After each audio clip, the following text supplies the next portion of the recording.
Today I'm going to try to draw this little vignette in Tallinn, Estonia, and I'll start out by acknowledging the elephant in the room, and by that I mean the new pen. I've mentioned the minor inconveniences I've been experiencing with my ballpoint pen, specifically how it's been leaking a lot, which is quite possibly due to user error. But there have been a few more subtle problems that I haven't mentioned, which I've decided to address through a positive, future-looking lens instead of the opposite. So by using this fine liner, I'm able to make marks without dragging the pen. I don't need to reapply over and over again because the ink is just always there and it goes right onto the paper. Details as well have become crisper, which may come with its own downsides, but for now, it's nice to have more control over precision. I'm sure I'll have much more to say as both this video and the series in general go on, so for now, I'll leave you with this. I love drawing with this pen. Anyway, so scenes like these can be a lot of fun because there are multiple points of interest, but they can also be bland or downright bad if executed poorly, and I would know. In fact, this reference reminds me a lot of two others, both from my time in Krakow. I took a second to actually prepare for this voiceover by looking back and finding those videos, and they are number 18 and 33. So if you'd like, please go check those out. Obviously, I'd appreciate if you would watch them, but for now, if you'd like to just understand the references I'm making, well, there you go. Anyway, I struggled with both of those. I think the first one was ironically better than the second, but both of them left me feeling unsatisfied for different specific reasons, but broadly similar ones. So I had those in mind while drawing the one you see here, and I was trying to deduce what about those felt disappointing and how I could avoid making the same mistakes here. For instance, in video 18, I remember the result feeling overly simplistic and kind of messy relative to how much time I felt like it took me. There was nothing there but small objects and some minor details, but I don't know. I guess I spent too much time with the overall structure, getting too in the weeds in ways that ultimately didn't make much of a difference in the end. In video 33, there were countless issues that felt like they came from a lack of focus. I spent too much time on one small thing, you'll know if you've seen that video, and I didn't pay attention to the scene as a whole or even the other primary elements, even though that was my initial intent. So here, today, I've kept those things in my mind, but I've also simplified the reference a bit more. I kept the wall straight ahead, so I wouldn't have to worry about the perspective or any awkward angles. And I didn't include anything that felt too extraneous, like large foreground elements or maybe something like a view around the corner. I wanted to give myself the best opportunity to draw these objects, the windows, the bushes, the lantern, and the two very different trees, and focusing on their relationship to one another. My hope was to evoke realism through minimal lines, a variety of suggested texture, and an attention to proportions, but not an obsession of them. That all sounds, coming from me, strangely complex for my level of drawing expertise, and that's true. But because I was starting with a new tool and had those prior examples I wish to avoid replicating, I took an extra few minutes today to understand, as precisely as I could, what I needed, and maybe more importantly, what I wanted to accomplish. Will I succeed in this? Keep watching to find out. Right, so as I hope you can see, I'm having the time of my life with this pen.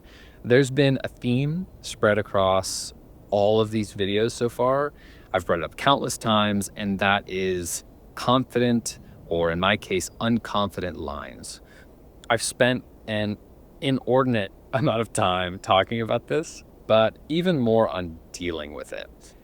It's been a perpetual thorn in my side, and it's something I've been pretty desperate to relinquish. The first thing I noticed when I bought this fine liner is its decisive quality.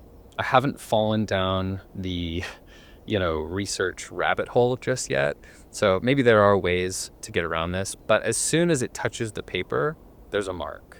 That sounds silly and obvious, but there's a marked difference between how something like this reacts versus a ballpoint pen. There were plenty of occasions where my ballpoint wouldn't release ink where I wanted it to, and sometimes where I wouldn't want it to.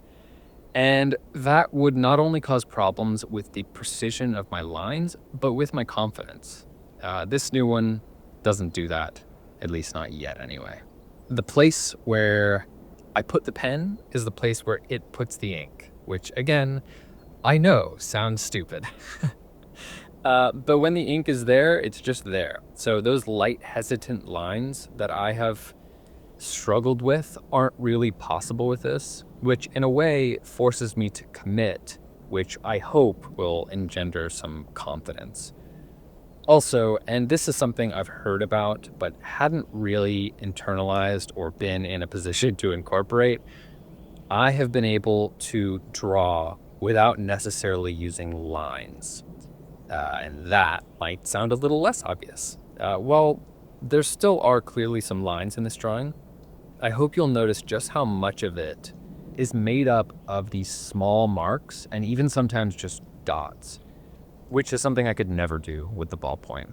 It was a volatile enough tool to make that kind of method difficult, and at least for me, impossible.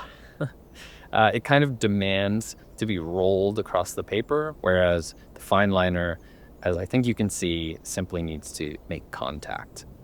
I have a feeling this is going to radically alter my drawings. I'm not naive enough to think it will be wholly positive. I patiently await the inevitable horrors that I'll draw with this. But using the comparison alone, like the past 40 days in contrast to today, I'm really excited to see what I can make with this. And I hope you are too. So, something else you may have noticed is my windows. I went on and on about windows in yesterday's video, and somewhere within it all, I mentioned my curiosity about how best to draw windows, avoiding the symbol, for I guess want of a better word, in the interest of realism. I wondered about the areas between the panes of glass specifically, how they're not actually lines, and I think I'm doing a pretty good job today of achieving exactly what I wouldn't shut up about yesterday.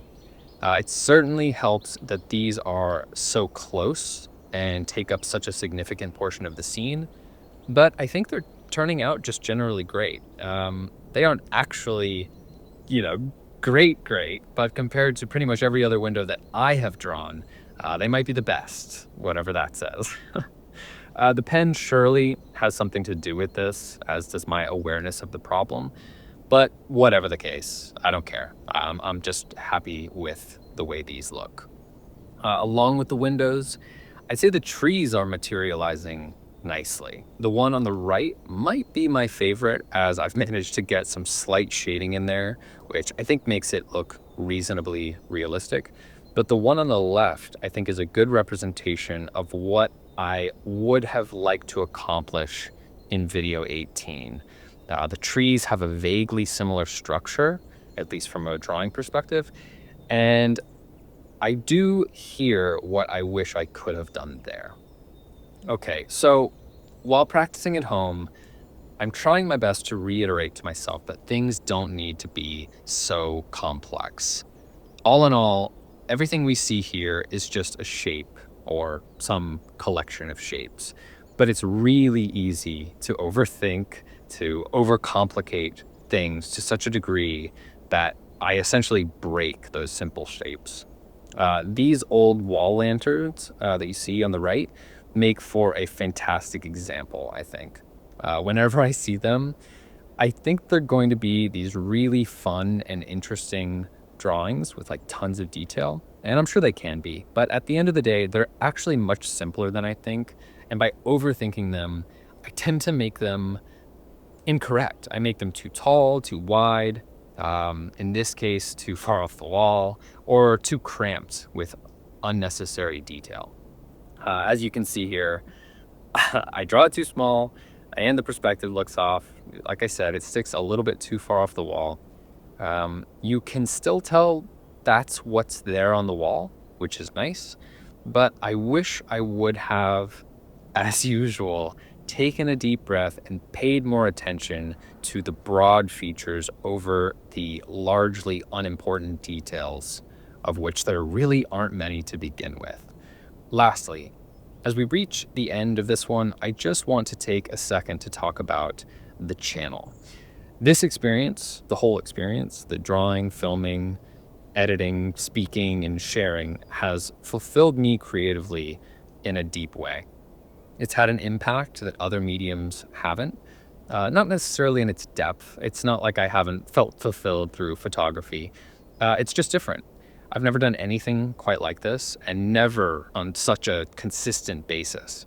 The whole daily thing was an easy choice before I got started, but in practice, it takes a serious degree of dedication. I've always heard people talk about how the thing the audience sees, like the final product, is some negligible percentage of the total back-end effort.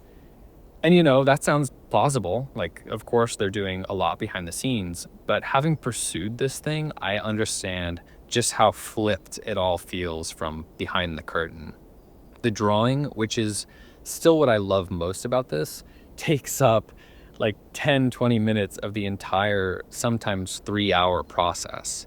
It's been pretty wild to experience such a shift of perspective in doing this, and it makes me respect all the people on this platform that much more. It's been really eye-opening in ways I didn't expect, difficult in ways I wasn't prepared for, and ultimately fulfilling in ways that feel just so novel. And yeah, I just want to say thank you for being here. Thank you for watching my videos. I hope you enjoy them as much as I enjoy making them, but I don't think that's necessarily possible. Well, here's the final drawing, and I love it. I knew as I was drawing it that it was becoming a favorite, and for me, it kind of signifies the next step in this journey. I'm sure I'll take a few steps back, as always, but I don't know. This feels like crossing a bridge somehow, and honestly, I'm pretty thrilled by the direction. So please let me know what you think in the comments, like the video, subscribe to the channel, do all that stuff. I really appreciate you for taking the time. I mean it. Thank you so much. I'll see you tomorrow.